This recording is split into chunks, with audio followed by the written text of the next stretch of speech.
नमस्कार शेतकरी मित्रांनो, मी दीपक जाधव. आज 4 जानेवारी 2026. बघा, आज 4 तारखेला जर बघितलं तर महाराष्ट्राच्या या भागामध्ये हे जे स्पॉट दिसत आहे, या ठिकाणी पावसाच्या शक्यता त्या ठिकाणी दिसत आहे. तर मित्रांनो बघा, कुठल्याही मॉडेलने जे काही 10 मल्टीस्केल मॉडेल आहे किंवा स्टॅटिस्टिकल आणि डायनेमिक मॉडेल आहे, कुठल्याही मॉडेलवर आज पाऊस दिसत नाही. तुमच्याकडे एखादं वेदर ऍप जरी असेल तरी त्याच्यावर तुम्ही पाहू शकता की कुठल्याही पावसाची शक्यता त्या ठिकाणी नाहीये. परंतु 1 जानेवारीला कुठल्याही मॉडेलने मुंबईला पाऊस सांगितला नव्हता. मात्र 1 जानेवारीच्या पहाटे 3 वाजता जोरदार 70 ते 80 मिलीमीटर पाऊस मुंबईच्या वेगवेगळ्या भागात कोसळला. तर हा पाऊस काय येतो? तर मित्रांनो बघा, जर सध्या फक्त पश्चिमी विक्षोभाचे ढगच आपल्यावर येत आहे, थोडीफार वॉटर वेपर आहे, तर पाऊस येईल असं एकाही मॉडेलने त्या ठिकाणी सांगितलेलं नाही. तरीही आज काही भागात, वणीच्या भागात, परमोरी, लखमापूर, पांडाणे वगैरे भागात पाऊस झाला आणि तो पट्टा असा निफाडकडे थोडा सरकू शकतो मॉडेल आधारित. तर बघा, तो जो आज काही पाऊस झाला तर हा डांग सौंदर्य भागाच्या पश्चिम बाजूला देखील पावसाचे ढग दिसतात आणि महाराष्ट्रामध्ये वेगवेगळ्या जिल्ह्यामध्ये विखुरलेल्या संभाजीनगरच्या पूर्वेला, नंतर नाशिक, पुण्याच्या आसपास, इकडे सातारा, सांगलीच्या भागामध्ये कोल्हापूर पर्यंत असा एक पट्टा आहे. इकडं बीड पासून ते नगरपर्यंत असा एक पट्टा ह्या ठिकाणी दिसतो. या भागात थोडे पावसाचे चान्स का तयार झाले? तर बघा, कुठल्याही मॉडेलने पावसाचा अंदाज दिलेला नसताना आता पुढील 12-13 तारखेपर्यंत जो काही ढगाळ परिस्थिती दिसते, त्यामुळे आता मला मायक्रो अंदाज द्यावा लागेल, म्हणजे सूक्ष्म अंदाज. तर तो आपल्या लेवलवर आपण अंदाज देऊ, कारण कुठलंही मॉडेल पाऊस दाखवत नाही त्या ठिकाणी. तर सॅटेलाइट इमेज बघू आणि तो मायक्रो अंदाज देखील तुम्हाला देतो. तर बघा मित्रांनो, मायक्रो पाऊस, जो पाऊस अतिशय अत्यल्प येऊ शकतो, असं जे काही अंदाज देणारे मेटिओ मॉडेल आहे, ते आज 4 तारखेला बघा कुठलीच परिस्थिती दाखवत नाही. 5ला देखील नाही, 6ला देखील नाही, 7ला देखील त्या ठिकाणी ते दाखवत नाहीये. तर हे मायक्रो मेटिओ मॉडेल बघा 8 तारखेला दुखाळून अति ढगाळ पाऊस परिस्थिती दाखवते. 8, 9 आणि 10, 11 तारखेला हे ढगाळ. जर आज कुठलीही ढगाळ परिस्थिती नसताना पाऊस येतो, तर मॉडेल, हे मायक्रो मॉडेल 8 नंतर ढगाळ परिस्थिती दाखवते. तर त्याचा अंदाज देखील बघूया. तर ह्या मॉडेलच्या अंदाजानुसार आपण फोरकास्ट. आज दुपारनंतर नाशिक जिल्ह्यामध्ये वणीच्या आसपास हा जो परिसर आहे, म्हणजे साधारणपणे परमोरी, लखमापूर फाटा हा जो परिसर आहे, नाशिककडे येताना या हायवेने, आणि ह्या बाजूला हे पावसाचे ढग दुपारनंतर तयार झाले. त्यानंतर तो लखमापूर ते परमोरी, लखमापूर ते नाशिककडे, इकडे तळेगावकडे नाही येतील का, पण त्या मार्गावरती हा पावसाचे ढग त्या ठिकाणी होते.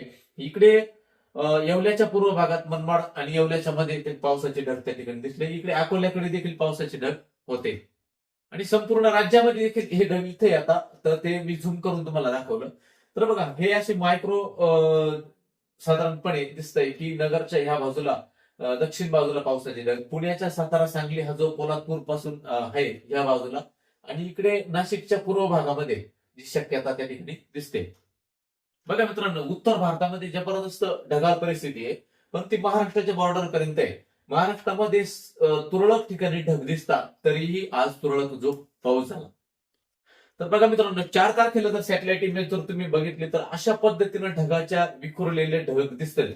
तो जो 4 दिवसापूर्वी का 2 दिवसापूर्वी जो अंदाज दिला, त्याच्यात बोललो होतो की 10-12 तारखेपर्यंत ढगाळ परिस्थितीच बनून राहणार, परंतु पाऊस येईल हा कुठल्याही मॉडेलचा अंदाज नव्हता. त्यामुळे आम्हाला असं सांगता येत नाही की पाऊस येण्याची शक्यता ही असते. अरबी समुद्रात विरळ ढग आणि संपूर्ण महाराष्ट्रावर विरळ स्वरूपात ढग आहे, पण त्याचं रूपांतर हलक्या पावसात झालं. जे धुरकट वातावरण काय आहे बघा, वॉटर वेपर ह्या बाजूने थोडी आपल्यावर सरकते आणि ही वॉटर वेपर ह्या ठिकाणची वॉटर वेपर थोडी सरकल्यामुळे आपल्याकडे धुरकट वातावरण हे आहे. तर मग मित्रांनो बघा, पहिल्यांदा अशी वेळ आली की कुठल्याही मॉडेलने पाऊस सांगितला नाही. आपणही त्या दिवशी सांगितलं की पाऊस येणार नाही, परंतु आम्हाला एक बंधनं असतात की मॉडेल जर पाऊस दाखवत असेल तर तुमच्याकडे तुम्ही चेक करू शकता. एखादं जर ऍप असेल तर त्याच्यावर देखील पाऊस दाखवत नाही आज. परंतु आता आपण मायक्रो अंदाज देऊ, सूक्ष्म अंदाज, जो अतिशय सूक्ष्म असतो की नुसती ढगाळ परिस्थिती असली तरी तो पाऊस येऊ शकतो, या बेसवर आपण अंदाज त्या ठिकाणी देऊ. आज 4 तारीख ते 12 तारीख ढगाळ वातावरण असणार. 8, 9, 10, 11 4 दिवस खूपच ढगाळ आहे. तर आता मित्रांनो बघा, ज्या पद्धतीने मुंबईवरती जो रात्री पहाटे पाऊस झाला 1 तारखेला, कुठल्याही मॉडेलचा अंदाज नव्हता. मुंबईला कुलाबा वेधशाळेचे रडार आहे, त्यांनी देखील कुठलंही प्रोडक्शन दिलं नव्हतं. आजही प्रोडक्शन नाही, मात्र ढगाळ आणि पश्चिमी विक्षोभाचे रेमिनंट अंश त्या ठिकाणी येत आहे. तर हे पुढच्या 7-8 दिवस येणारच आहे आपल्याकडे. परंतु त्याचं रूपांतर जर पावसात होत असेल तर सगळ्या शेतकरी वर्गांना मी हे सांगतो, कदाचित जर पुढल्या 4-5 दिवस 11-12 तारखेपर्यंत जर ढगाळ पाऊस होत असेल, कुठल्याही मॉडेल अंदाज पाऊस नसताना एक दीपक जाधव हवामान अंदाज या अंतर्गत आपण असा अंदाज देऊ की कदाचित जर ढगाळ वातावरण असेल तर त्याचं रूपांतर थोड्याफार अंशकालीन पावसात होऊ शकतं. त्यामुळे हा अंदाज पहिल्यांदाच मी असा अंदाज देतोय की कुठलेही मॉडेल पाऊस दाखवत नाही तरी मला सांगावं लागतं.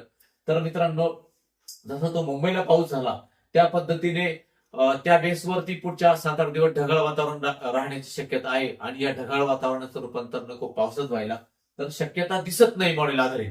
जर मावळली तर आजच्यापेक्षा उद्या कमी होईल, परंतु ते 8 तारखेला दुपारनंतर 8, 9, 10, 11ला जो अंदाज दिसतो त्यानंतर परत एकदा 14, 15, 16 जी ढगाळ परिस्थिती दिसली तर त्या परिस्थितीमुळे कदाचित थोडाफार हलकासा पाऊस होऊ शकतो. तर हा अंदाज कुठल्याही मॉडेलचा नसतानाही मी आज हा अंदाज दिलेला आहे, तो लक्षात घ्या. याला मायक्रो अंदाज म्हणतात. हा मायक्रो अंदाज स्थानिक सिच्युएशन, कारण जे आम्ही मॉडेल वापरतो तो अमेरिका, जपान, ऑस्ट्रेलिया आणि युरोप या देशातले असले तरी स्थानिक आयएमडीच्या मॉडेलचाही आधार घेतला तरी पाऊस दिसत नाही. परंतु त्याही पेक्षा जवळ येऊन तेव्हा आपल्या स्थानिक आपल्या अनुभवावर अंदाज द्यावा लागतो. तर असं जर झालं तर अशा ढगाळ परिस्थितीमुळे थोडाफार पाऊस हा होऊ शकतो. हा अंदाज सगळ्यांनी लक्षात घ्यायचा, त्यानुसार कामाचं नियोजन करायचंय. परंतु घाबरून जाण्याची ही परिस्थिती नाहीये. तरी परंतु काय होतं की त्याच्यावर बोट उचललं जातं की तुम्ही पाऊस सांगितला तरी झाला. कसं असतं, पुढे काहीतरी मॉडेल जर पाऊस दाखवतं तरच आम्हाला सांगता येते की पाऊस होऊ शकतो. हा सगळा ग्लोबल वॉर्मिंग इफेक्ट आहे. मी आधीच बोललोय, प्रत्येक व्हिडिओ सांगतोय की भयानक परिस्थिती आहे सगळी. आणि ती असताना देखील पाऊस दिसत नसला तरी हे अशी जर परिस्थिती जगाला झाली, त्याचं रूपांतर पावसात जर होत असेल तर हा मायक्रो अंदाज सगळ्यांनी लक्षात घ्या. कदाचित 12-13 तारखेपर्यंत देखील त्याचं रूपांतर थोड्याफार हलक्या पावसात होऊ शकतं. धन्यवाद.